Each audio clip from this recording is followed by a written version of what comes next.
শুরুটা হয় পশ্চিমবঙ্গের এক শান্ত গ্রাম থেকে। পাখির ডাক, নদীর ধারে ভোরের আলো, এক বাড়ি যেখানে এক মহিলা তার ছোট্ট বাচ্চার সঙ্গে থাকেন। ওদের জীবনটা খুব সাধারণ, কিন্তু তাতে ভালোবাসার কোনো ঘাটতি নেই।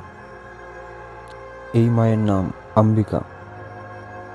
শুরুতে সব কিছু ছিল স্বাভাবিক, কিন্তু হঠাৎ একদিন গ্রামের মন্দিরে এক অদ্ভুত তান্ত্রিক অনুষ্ঠান হয়, আর তখন থেকেই শুরু হয় আসল কাহিনী।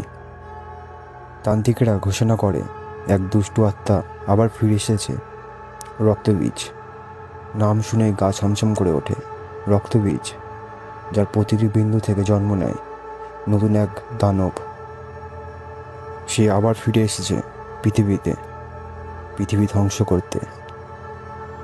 এই খবর ছড়িয়ে পড়ে অম্বিকার গ্রামে। সেই তান্ত্রিক বলে, গ্রাম বাঁচাতে হবে একটি পবিত্র বলি, আর সেটা দিতে হবে যে বিশেষ শক্তির অধিকারী তাকে। এক রাতে অন্ধকারে গ্রামের কিছু মানুষ এসে তুলে নিয়ে যায় এক বাচ্চাকে।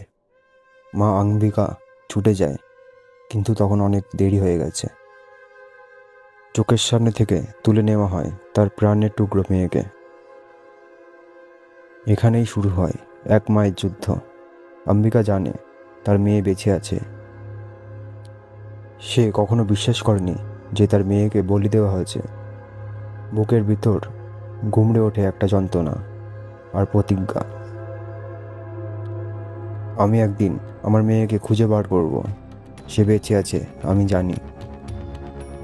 বছর কেটে যায়। অম্বিকার ঘর এখন ফাঁকা। ছেলে বড় হয়েছে, পড়াশোনা করে, কিন্তু মায়ের চোখে একটা অভাব সবসময় দূর থেকে দেখা যায়। এদিকে অন্য প্রান্তে চলছে এক ভয়ানক পরিকল্পনা। এক গুহার ভেতরে একদল সাধক তান্ত্রিক ছোট্ট এক মেয়েকে বড় করছে এক বিশেষ উদ্দেশ্যে। মেয়েটা বড় হচ্ছে, কিন্তু সে জানে না তার মাকে, কে তার পরিবার। চোখে মুখে অদ্ভুত এক নির্ভরতার শক্তি, যেন সে সাধারণ মেয়ে নয়, বরং সে এক দেবীর রূপ। মেয়েটির নাম রাখা হয়েছে অম্বালিকা। তাকে শেখানো হচ্ছে মন্ত্র, অস্ত্র চালানো, শস্ত্র চালানো, সব কিছুই, কারণ তাকে প্রস্তুত করা হচ্ছে এক মহাযুদ্ধের জন্য। অন্যদিকে অম্বিকা তন্ন করে খুঁজতে থাকে তার মেয়েকে। কোনো সন্ন্যাসীর কাছে যায়, কারো দরজায় কড়া নাড়ে, কারো কাছে গিয়ে কাতার কণ্ঠে বলে, আমার মেয়ে বেঁচে আছে, ও বেঁচে আছে। একদিন এক মেলায় এক ভবিষ্যদ্বাতার দেখা মেলে। সে বলে, তুমি যাকে খুঁজছো সে দূরে নয়, কিন্তু তার পথ রক্তমাখা দেবীর পথে। তুমি কি প্রস্তুত? এই কথায় আবার আশার আলো জ্বলে ওঠে। অম্বিকা নিজের ছেলেকে সঙ্গে নিয়ে এক অন্যরকম অভিযান শুরু করে। পথে নেমে আসে বহু বিপদ। কিছু মানুষ ঠকায়, কেউ সাহায্য করে, আবার কেউ তাকে মিথ্যা আশ্বাস দেয়। তবে সে থামে না। একটা মা কখনো থেমে যায় না, যদি সে জানে তার মেয়ে আছে কোথাও না কোথাও। আস্তে আস্তে কেটে যায় কয়েক বছর। অম্বিকা তার ছেলেকে নিয়ে দেশের ভিন্ন জায়গায় ঘুরে বেড়ায়। প্রতিটি মন্দিরে, প্রতিটি সাধুর আশ্রমে খোঁজ চালায়। এতদিনে ছেলেটিও বড় হয়েছে, বয়সে যুবক, কিন্তু মায়ের চোখে সে আজও ছোট্ট বাবুটাই আছে। মা আর ছেলের মধ্যে যেন এক অদ্ভুত বোঝাপড়া। ছেলে মায়ের মুখের দিকে তাকিয়ে সব বুঝে ফেলে, মায়ের ভিতরে কান্না, না বলা যন্ত্রণা। এদিকে দূরে অন্য এক জায়গায় বড় হতে থাকে অম্বালিকা। ওকে শেখানো হয় শুধু যুদ্ধ নয়, কিভাবে কালী রূপে জেগে উঠতে হয়। তাকে বলা হয় সে কোনো সাধারণ মেয়ে নয়, সে জন্ম নিয়েছে রক্তবীজকে শেষ করার জন্য। তবে অম্বালিকার ভিতরে একটা দ্বন্দ্ব কাজ করে। সে প্রশ্ন করে, আমার মা কোথায়? তারা উত্তর দেয়, তোমার কোনো মা নেই, তুই দেবী। কিন্তু মনের ভিতর কোথাও একটা শূন্যতা জমে থাকে। একদিন এক দুর্ঘটনার মাধ্যমে অম্বালিকা আর অম্বিকা চোখাচোখি হয়, মানে সামনে এসে পড়ে। কোনো শহরের এক রাস্তার পাশে চোখে চোখ পড়ে যায়, কিন্তু কেউ কিছু বুঝতে পারে না। অম্বালিকার চোখের বিস্ময়, অম্বিকার চোখে জল। তবে সময় দেয় না থামতে, কারণ তখন নতুন করে দেখা দেয় রক্তবীজ। এই রক্তবীজ মানুষ না রাক্ষস তা কেউ জানত না।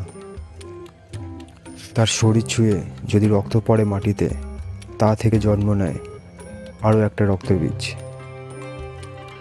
একটা কাটলে 10টা তৈরি হয়।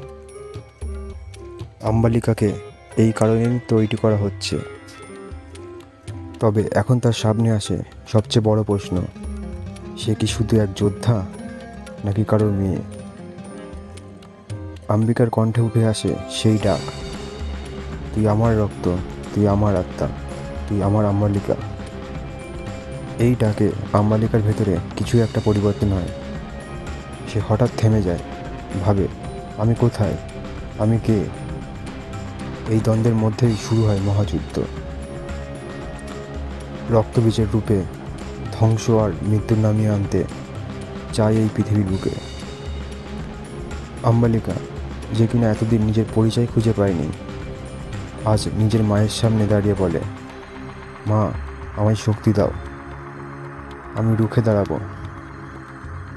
অম্বিকা ছুটে যায় মন্দিরে, প্রার্থনা করে, মা কালী, আজ আমার কোল খালি করো না, আমি তোমাকে দিয়েছি আমার জীবন, এবার তুমি আমার মেয়েকে ফেরত দাও।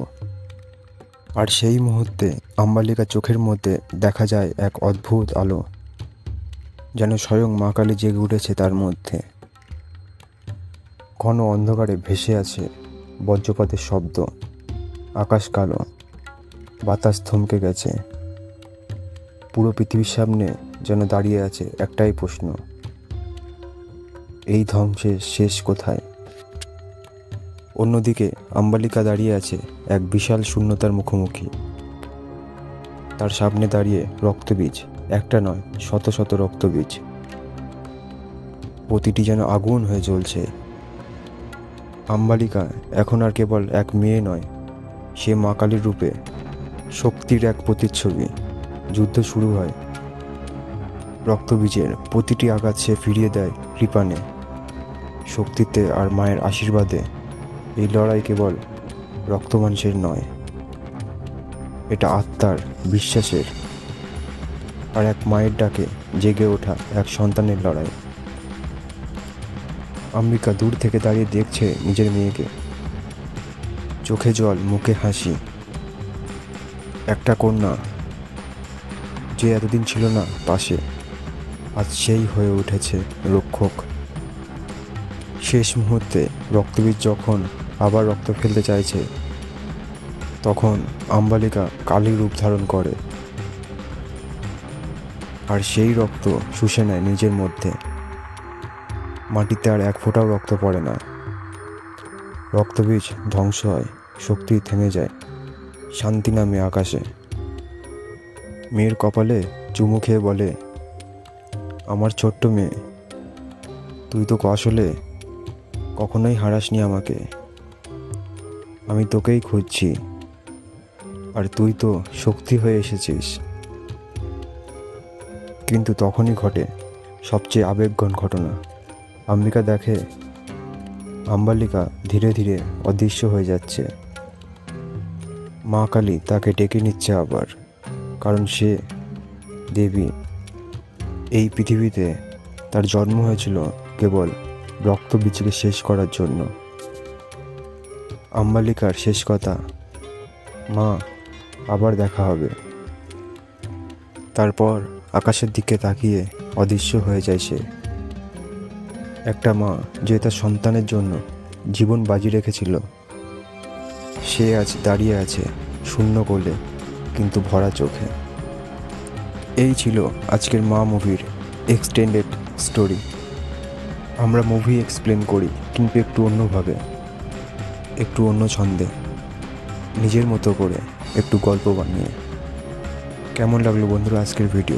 ভালো লাগলে অবশ্যই লাইক, শেয়ার, কমেন্ট করবেন আর চ্যানেলটি অবশ্যই সাবস্ক্রাইব করবেন। দেখা হচ্ছে পরের কোনো ভিডিওতে। সবাই ভালো থাকবেন, সুস্থ থাকবেন।